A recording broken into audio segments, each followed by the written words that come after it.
Hello, my name is Vale. I'm one of the hosts of this podcast, and you're listening to Integral Dose. Hi, I'm Sarah. Hello, I'm Atika. Another day, another another dose.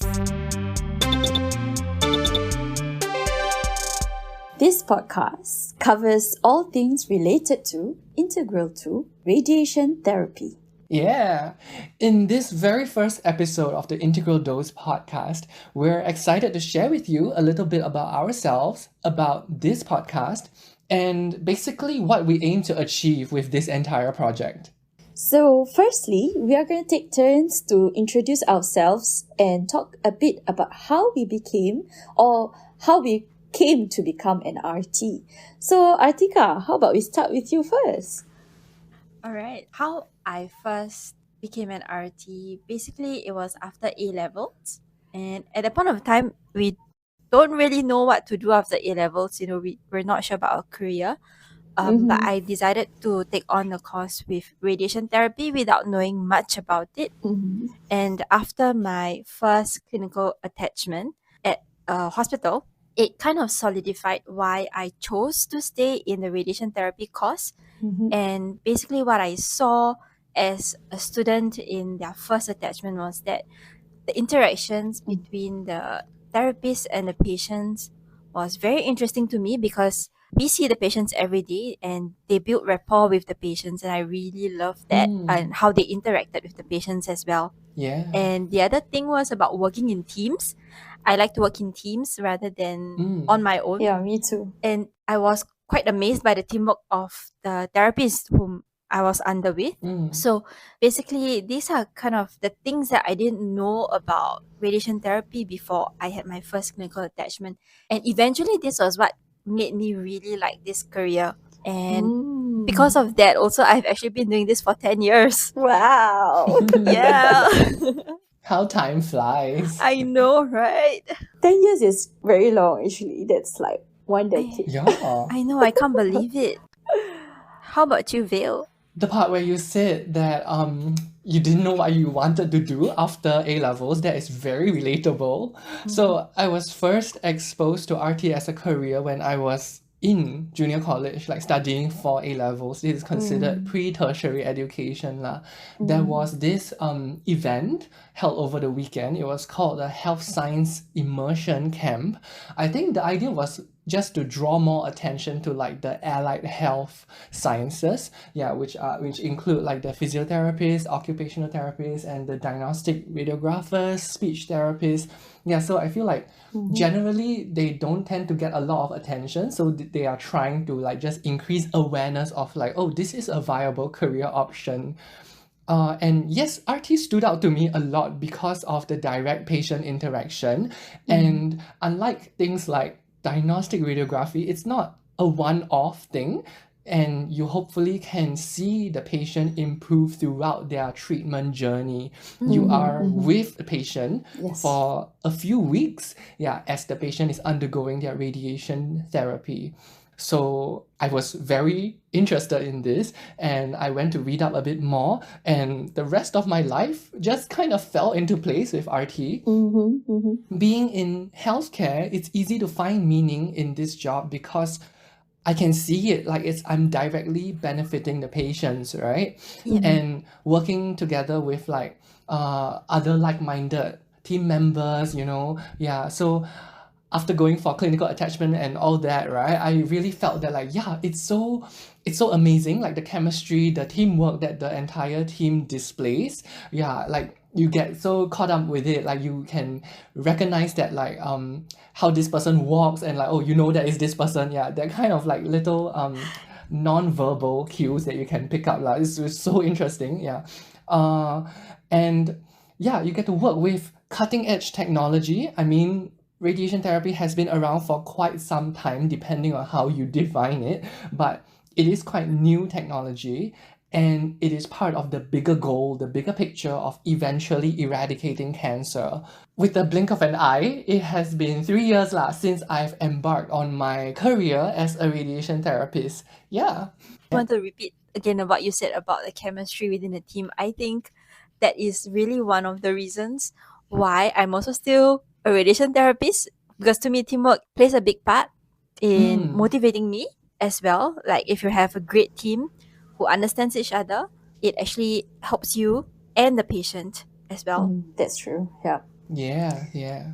What about you, Sarah? Oh, yeah, the same. The first point that you made about the booth in college, I do have that too. So the first thing that they come by, and then we have booth and talks about this allied health profession. So RT actually resonates so much to me because my late grandma actually passed away due to stage 4 stomach cancer. Oh gosh, so sorry to hear. So they caught it quite late already. Oh. So they couldn't do anything. So there wasn't any management plans for her to prolong her life. So after the diagnosis, right after the diagnosis, 2 weeks later, she passed away. Whoa, that's Yeah, so 2 short. weeks. Yeah, it's Oh. very short. Yeah. It already metastasized to the other parts of her body. So there's nothing that the doctor could do. So that's why I wanted to know more about cancer. So after the A-levels, I applied to radiation therapy. But at that point of time, there weren't any degree to RT. So except for the 1 year conversion. So we had to go through the NYP version.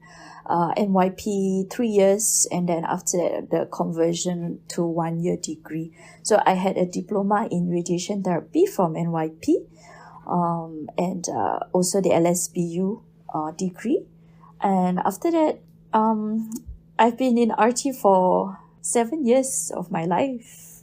Yes, 7 years. Almost 10 years, Sarah. I don't know. And I also just wanted to share that actually both Sarah and I were from the diploma program, but we have Vale, who is from SIT. Yeah, I think it's a relatively new thing.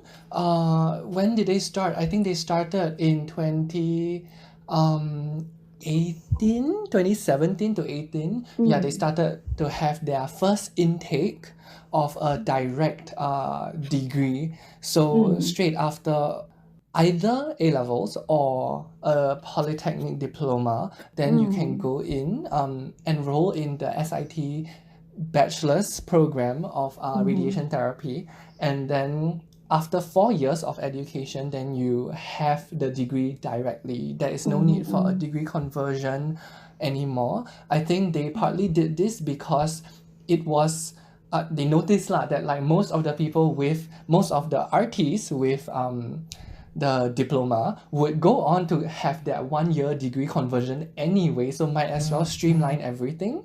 And yeah, I think it's a better experience, seamless. Yeah. Yeah, it's way better. And I think it's also quite interesting because we all obtained our degrees differently. Like with Vale, he did the 4 years with SIT, and Sarah did hers with LSBU, for the degree conversion. And I did mine with SIT and Trinity College, the 1 year top-up degree. So I think it's very interesting that we have different educational experiences. And Agree. Yeah. Sorry, let's what is LSBU actually? Can we spell it out? Oh, sorry. Yeah. It's London South Bank University. Okay. It's part-time. You can take it part-time. It's online. Full online. But I think I'm not yeah, they don't have it anymore because of the SIT, if I'm not wrong. Yeah, I but see. yeah. All right. Yes. So I think I really like that we all have different experiences, Yeah. background yeah. experiences. Do you guys have like convocations? Yeah, we Because for mine, I did not have it because it was COVID time. Oh no. Yeah, it was COVID, and then like they couldn't have it they couldn't have the convocation. So all we had was our degree cert mailed to us. Not Yeah. even online. No, not even online. Oh no. Yeah. Well, I had mine. I actually had, because mine was under both SIT and Trinity College. So we had I both see. convocations, and I did go over to Ireland, Dublin I see. for That's my competition. amazing. Yeah, so that's interesting lah. I mean, like, for those who really wants to convocate from their universities, I guess now there is opportunity for that. So during my time, there wasn't, and because of COVID as well lah. So yeah, Right. yeah. All right. So I think we come from a good spread of experience and seniorities, varying levels of experience in the job. So we hope that with this, basically, we should be able to portray and convey ideas of radiation therapy holistically in an accessible way. So this is just a good introduction of us as an RT, as a radiation therapist. But I feel like we are so much more than just RTs. I'd like to hear a bit more about your own personal life too. What sort of things do you like to do when you're not working as an RT? Atika, would you like to start us off? Right. So I don't have a specific hobby. Instead, I just get occasional bouts of interest in artistic stuff. So there were times, there was a period of time when I was very interested in watercolor painting. So I invested in watercolor items, canvases, Wow. and things like that. Nice. But it lasted for maybe at most half a year, because I got busy, or I just decided to do something else. My interest changed, and there was also something that I've been doing for a long time would be learning languages. So I occasionally pick up certain languages, and I started off with Chinese language. I thought initially was for working, so Yeah. that I can communicate with our patients. I can attest to that. I feel like you speak Chinese better than me. Are you sure? Yeah, like when you talk to patients, your intonation is like perfect, you know? Yeah. Oh, thank you. I think it takes a lot of practice to get the intonation for Chinese right. Because different tones can mean differently for the same word. Yeah. The other language that I've been learning for quite some time as well. So for Chinese, I actually took an actual conversational course that is tailored to healthcare professionals so that we can communicate with our patients. But personally, I like to learn Korean language. I think a lot of people know that I'm very interested in Korean dramas and Korean music. So I was learning Korean language to understand it a bit better, because Korean language is quite interesting in the sense that there's different nuances to their grammars and different words as well. And the third language that I actually did learn for a few months for my training will be Japan, because I went to Japan for a month and I needed to learn to communicate in Japanese. Although I'm not very fluent in, I can probably pick up very basic Japanese, like conversational. Yeah. So yeah, I think I would say learning languages has been something that is very consistent for me. And Sarah and I just recently talked about learning sign language as well. Yeah, yes. Right? Yeah, sign language. Yeah. I mean, sign language is applicable for, I mean, if we do have patients who are deaf and mute, it'd be Yeah. very, very nice to have. Yeah. I mean, it add values to your life as a healthcare worker, and also outside of healthcare, you can use them with people who are mute and deaf as well. Yeah. Yeah. So that's about me for now. I will like Vale to share about his life outside of RT. Okay. I feel like I'm like you. My interests are fleeting, and sometimes I do have like occasional bouts of like, oh, I'm suddenly interested in this thing, but it lasts much shorter than yours. Like I don't have that much dedication and perseverance to actually make it through all of it. I feel like I'm like a bit of like jack of all trades kind of thing. Like maybe like 1 or 2 months in a particular topic, then like I'm done, I move on to the next thing. But I think the general theme that I have in my life is that I like the nerdy stuff, the geeky stuff.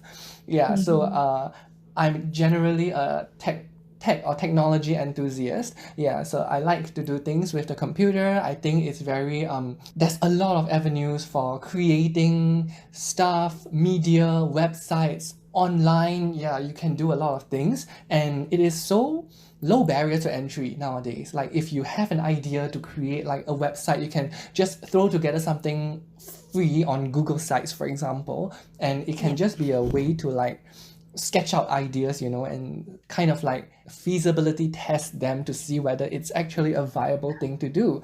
Yeah, I like to dabble with PowerPoint because I kind of like giving presentations, and like I specifically like the animation aspect of PowerPoint. I think there's a lot of potential there. And, I and you're very also creative with PowerPoint as well. am I? Thank Like, you. yeah, Yes, because yes, you yes. showed me how you edited icons and make your own icons out of it, whereas for me, I would have just used the icon packs that they provide me with. So I can Yeah, tell that yeah, you're yeah. very tech savvy, I would say, tech enthusiast. It's Yeah. very interesting. Yeah. I couldn't agree more, yeah. I feel like also like you can do a lot with like Microsoft Excel. Excel is life. You can model everything. I'm firmly of the opinion that Excel can do anything if you just wire it in the right way. Yeah, so that's how I like to like think about things. Like whenever I start to think about something, like whether the moment I need to write down something and it has to do with numbers and it has to do with like operating on these numbers, like let's put it on a spreadsheet. Like it will all make sense faster. Yeah, so that's about it for me. All right. Sarah, yeah. Yeah. Okay, so I love traveling. I've traveled to several countries together with my husband and my family. We have traveled so far to about 13 countries the past few years. That's a lot. That's a lot. Yeah. Yeah. So basically, I like to immerse myself in their cultures. I like to explore the different places. At the same time, travel also opens up to photography. So I like to take pictures, not of myself, but of my family and my kids especially. So I have two children. I have my son and my daughter. Both of them are still at the young age, so I like to keep all the memories in my photo journal. So with that photo journal, sometimes I do like to create something out of it, like a scrapbook. So I will make out like Polaroid pictures and print it out and stuff like that. So we will just have it. The memories is all in that Polaroid form, and then it's just how you decorate it, so you become a scrapbook. Yeah. So Oh, that's amazing. yeah. It is. And Sarah actually helped using her creative hands. She also actually helped us. Sarah and I, we work in the same team. So she decorated our treatment area with her creative hands and using Okay, that's Polaroids not as much. well.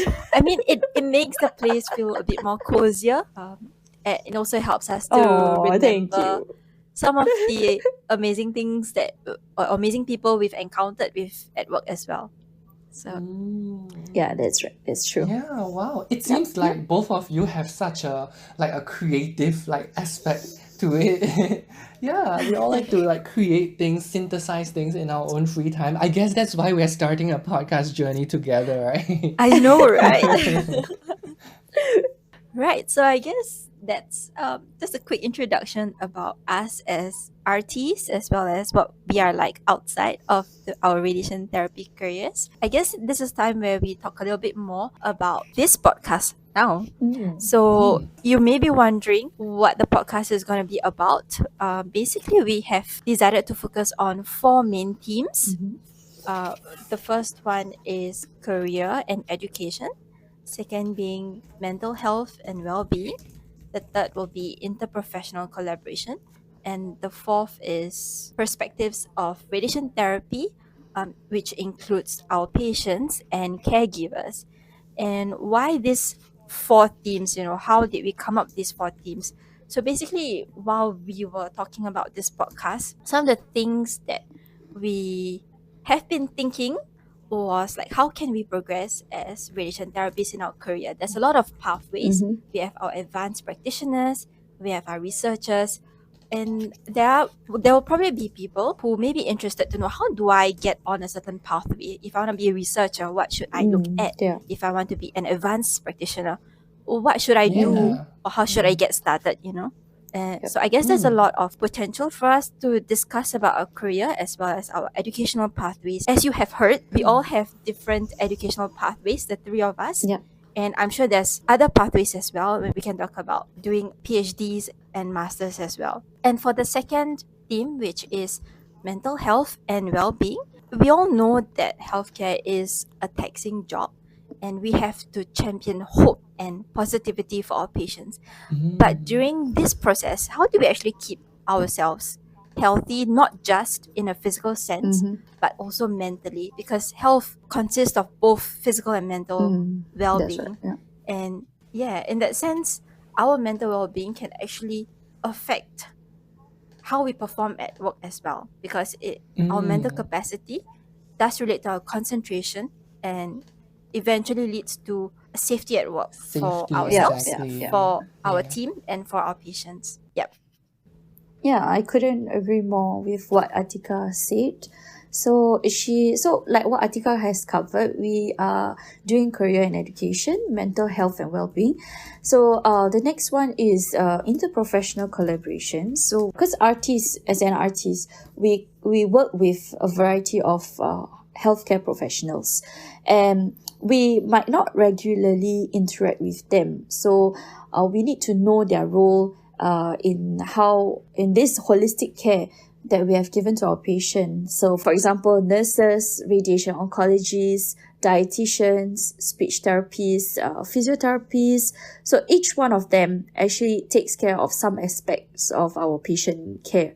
It's multidisciplinary, so there's value in us learning more about them. Hopefully through this platform, they can also learn something about us too.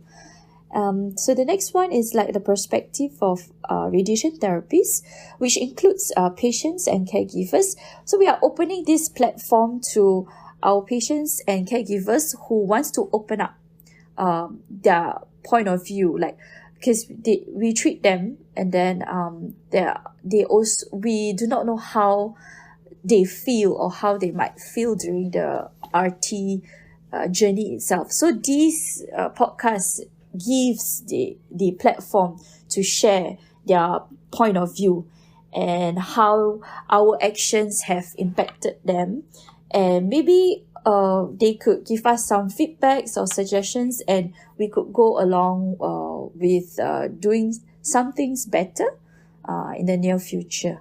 And ultimately, we are a team, and the patient is also a team member, a player. That's right. And we need everybody to play a part.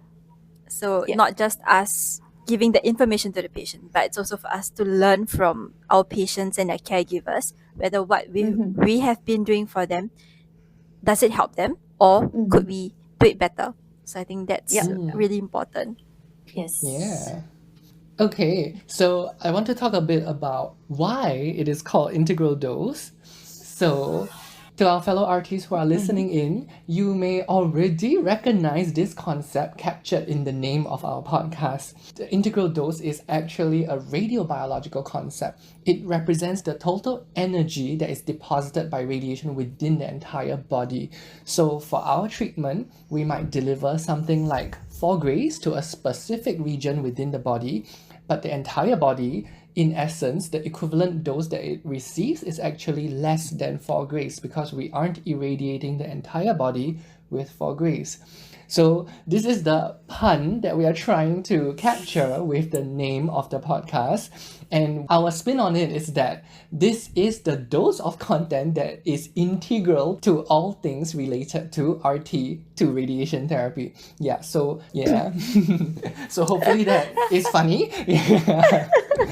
Alright, so let me talk a bit more about our logo, which you should be able to see on all our branding basically. So wherever you're consuming your podcasts from now, you should be able to see our logo, our website, Spotify, everywhere. Yeah. So we chose green as a corporate color, as a branding color for us because it represents harmony, balance, security, and a sense of calmness. So, first of all, when we first started to brainstorm about ideas for this podcast, we wanted to gear it more towards like, oh, it is for the patients, it's free for the patients to consume, for patients undergoing RT or for caregivers. Yeah, so we wanted to have a safe environment where we share ideas, where we share concepts and tips and tricks perhaps of like RT. Yeah, so this is where it came from, and we wanted it to evoke a sense of calmness. Yeah, so that's where we went with. And our logo, which is a combination of the radiation logo, headphones, and this big thing above called the gantry head is where we deliver the radiation from. Yeah, so our RT colleagues who might be able to recognize the gantry head. Yeah. So we hope that this captures the essence of what we are trying to do, which is to create a podcast that is talking about radiation therapy. Yeah. Yeah. I actually like the logo though. It's very cute. Handmade anyway. by Dale. Well, I thought it's both of you, right? No, I worked off ideas given by Atika. So yes, it was Atika and me, and Sarah, you had input also. It's all of us lah. Okay lah. Okay, fine, all of us. But yeah, it was really cute. Yeah, it is. Okay. I feel like it really captures the idea of what we're going for. Yeah, that's right. Okay, so anyway, this podcast, why do we even start this podcast? Because podcast is easy. It's accessible anywhere, anytime. So you can just listen while you're driving, while you're commuting to work, while you're doing the dishes, while you are sitting down. So anytime, accessible anytime, anywhere. And then, podcast is a platform to start more conversations, right? And discussions about radiation therapies. And you, for example, if you have someone out there who wants to know more about RT, you can just link them up with our podcast. So it generally makes it more and more accessible. So then our recent patients, they started telling us that they wanted to share more about their RT journey. So we were like thinking, this podcast could be the platform for their voices. And a lot of RTs or anything related to radiation therapies can be discussed casually on this podcast. Don't need to be so formal. So we are here to talk more about it, and then casually talks about it, and then without being technical, in contrast with any academic discussions. So this podcast is just like a casual place where we gather to share ideas. Also talks about discussions of RT, anything RT related. Yeah. Yep. I want to draw attention to the point where it's casual, because as much as like we like to share information about RT to patients in various different ways, and I know there have been multiple projects where like video productions, like there is a series of videos that you can go and watch like how RT is like, but that's a bit too high effort. You can't consume it anywhere all the time. But as opposed to a podcast where you can really just listen on the go, and you don't need to actually pay that much attention to it. You can just let it be background noise, and like maybe you can catch on as and when you pay attention. That's correct, the idea lah. Yes. Yep, and it's not like you have to watch it. Like there's nothing be presented visually for you to see. So everything is based on listening. Yes. I also like to highlight the point about Sarah mentioning about the topics that we're discussing not being too technical, because we are trying to make this accessible for anyone who's consuming. So we will definitely put in the effort to make sure that if there's any technical terms that we use in radiation therapy, that we will try to explain it so that everyone can understand what we're talking about. Yes. Yes, I agree too. Yeah. And speaking of which, so this podcast is for you, dear listener, whether you're another practicing radiation therapist elsewhere, or if you're another healthcare professional who works with radiation therapists, or if you are a patient or caregiver to someone who is going through RT, or even if you're a student or someone who's potentially thinking about joining radiation therapy as a career. This is also for those of you who may just be curious about what radiation therapy is about.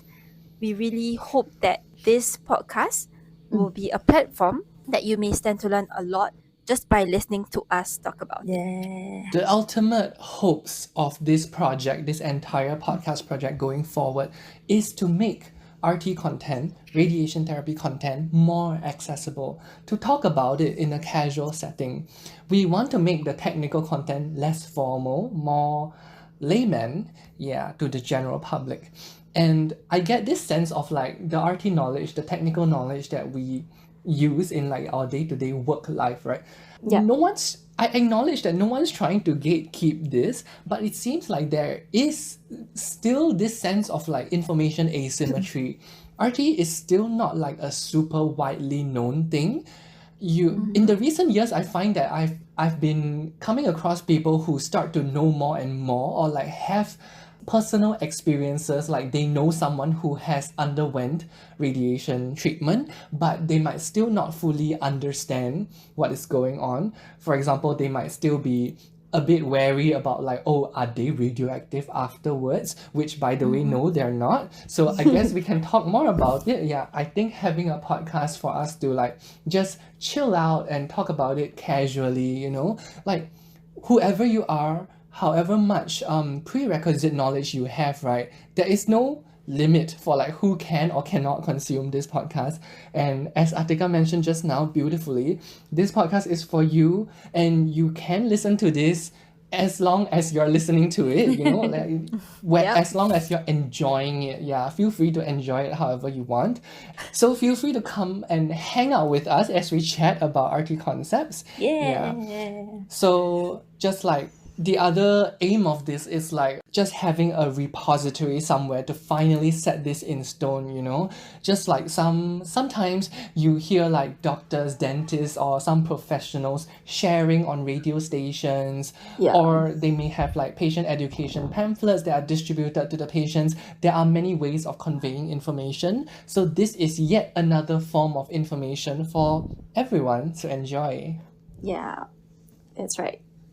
Yep.